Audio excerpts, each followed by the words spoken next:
Hi guys, welcome back to ILM academy and today we will do biology. और हमारा ये lecture है आज का ऑर्गन सिस्टम्स पे। तो मैं सिर्फ आपको इसके अंदर जो है बेसिक बताऊंगा ऑर्गन सिस्टम्स। ठीक है, तो सबसे पहले ऑर्गन सिस्टम क्या होता है। ठीक है कि मतलब सेवरल ऑर्गन्स जब कंबाइन होते हैं ना बॉडी के अंदर, ठीक है, तो मतलब हमने पढ़ा था सेवरल सेल्स जब कंबाइन होते हैं तो टिश्यू बनते हैं, सेवरल टिश्यू जब कंबाइन होते हैं तो ऑर्गन बनते हैं। अब सेवरल ऑर्गन्स जब कंबाइन होंगे ना तो वो एक ऑर्गन सिस्टम बन जाएगा। ठीक है, वो अब एक ऑर्गन सिस्टम बन जाएगा। उसके बाद अब मतलब एक ऑर्गन सिस्टम के अंदर कुछ मतलब फर्दर सिस्टम्स होते हैं। उन सिस्टम्स को भी आज ही हम पढ़ेंगे। मतलब एक ऑर्गन सिस्टम के अंदर फर्दर कौन कौन से सिस्टम्स होते हैं और उनके क्या क्या फंक्शंस होते हैं ये भी हम आज पढ़ेंगे। ठीक है, तो सबसे पहले हमारा जो आता है वो आता है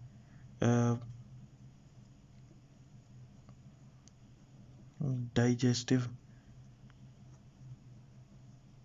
सिस्टम।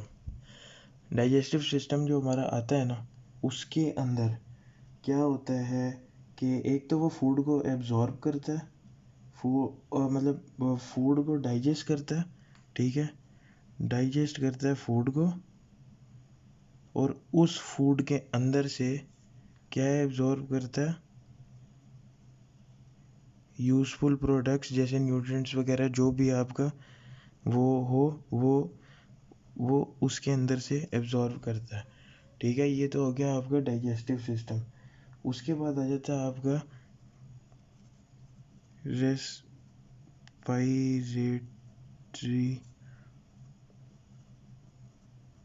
सिस्टम। अब ये रेस्पिरेटरी सिस्टम क्या है? रेस्पिरेटरी होता है भाई जो जिसके अंदर मतलब ये लंग्स और ट्रेकिया ट्रेकिया होता है जो मतलब लंग्स के साथ जो हिस्सा जुड़ा हुआ होता है ना जिसकी बेस पे लंग्स खड़े हुए होते हैं उसको ट्रेकिया कहते हैं। ठीक है, ये वो वाला हिस्सा है, उसके अंदर रेस्पिरेटरी सिस्टम होता है और has an function of exchanging oxygen and carbon dioxide. ठीक है, मतलब कि ना ये इसके अंदर ऑक्सीजन को मतलब ऑक्सीजन जो है आपका उसको बॉडी के अंदर लाता है। ठीक है, एक्सचेंज करता है। और CD मीन्स कार्बन डाइऑक्साइड को जो है ना वो सॉरी बॉडी से हवा के अंदर फेंकता है, एयर में फेंक देता है। ठीक है, इस तरह एक्सचेंज करता है। ये है रेस्पिरेटरी सिस्टम का काम। ठीक है, उसके बाद रेस्पिरेटरी सिस्टम के बाद आपको आता है the circulatory system. Circulatory system, अब ये सिस्टम क्या करता है? सर्कुलेटरी सिस्टम जो है ना is made of heart and blood vessels. ठीक है, हार्ट और ब्लड वेसल्स का बना हुआ है और ट्रांसपोर्ट करता है ऑक्सीजन। ऑक्सीजन को ट्रांसपोर्ट करता है, ऊपर एक ऑक्सीजन को चेंज कर रहा था, इधर ऑक्सीजन को ट्रांसपोर्ट मतलब लेके जाता है। ठीक है, कहाँ कहाँ लेके जाता है? बॉडी के मुख्तलिफ पार्ट्स में, मतलब कि डिफरेंट बॉडी पार्ट्स जो होते हैं ना आपके वहाँ पे ये उसको लेके जाता है आपका सर्कुलेटरी सिस्टम जो है। ठीक है, उसके बाद हार्ट मतलब सर्कुलेटरी सिस्टम के अंदर हार्ट और आपकी ब्लड वेसल्स आती हैं। उसके बाद आपको आ जाता है एक्सक्रीटरी सिस्टम। ठीक है, तो ये आपका आ गया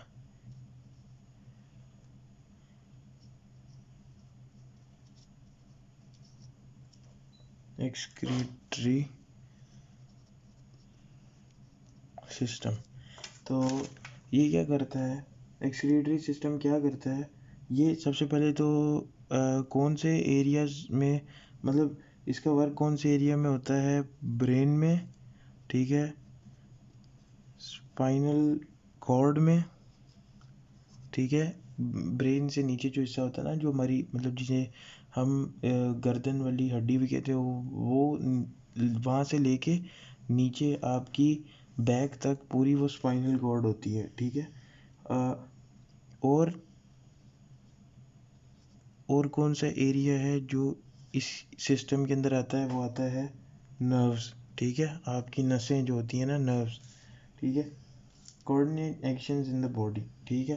अब नर्वस सिस्टम जो होता है ना, जैसे आपने अपना बाजू हिला रहे हैं या आप मतलब जैसे मैं आपको समझा रहा हूँ, ठीक है, ये सारा जो है ना, ये सारा काम जो है ना बॉडी के एक्शंस को कंट्रोल करना, एक्शन को कंट्रोल जो है ना, वो सिर्फ क्या करता है, सॉरी ये क्या सॉरी नर्वस सिस्टम जो है ना आपका, ये बॉडी के एक्शंस को कंट्रोल करता है,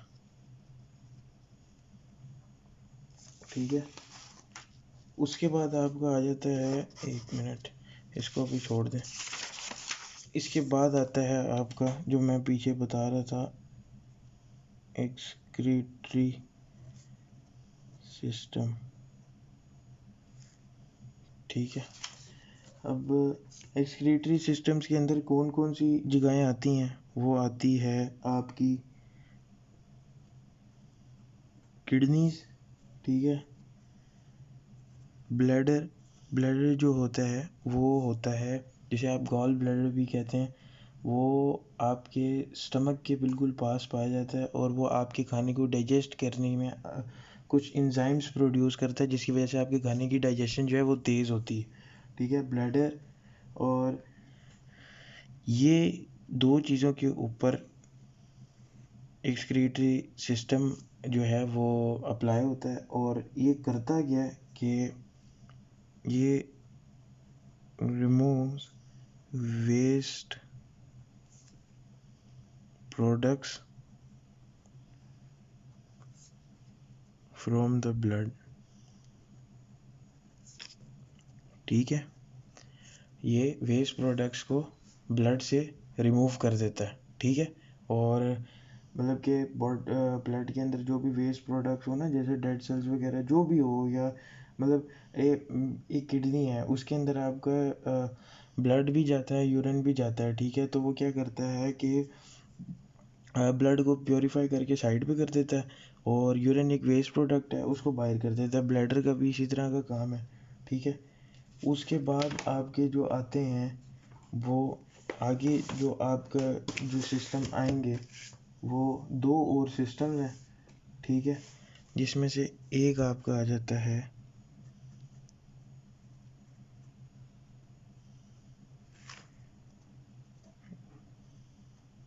एंडोक्राइन सिस्टम, ठीक है। अब इसमें क्या होता है, ये किस चीज़ के ऊपर होता है, ये होता है ग्लैंड्स के ऊपर, ठीक है। और ये मतलब जो एंडोक्राइन सिस्टम है, ये आप इसका बहुत बड़ा रोल है बॉडी के अंदर, ये आपको आगे जाके पता लगेगा, क्योंकि ये जो है ये कुछ केमिकल मैसेंजर्स को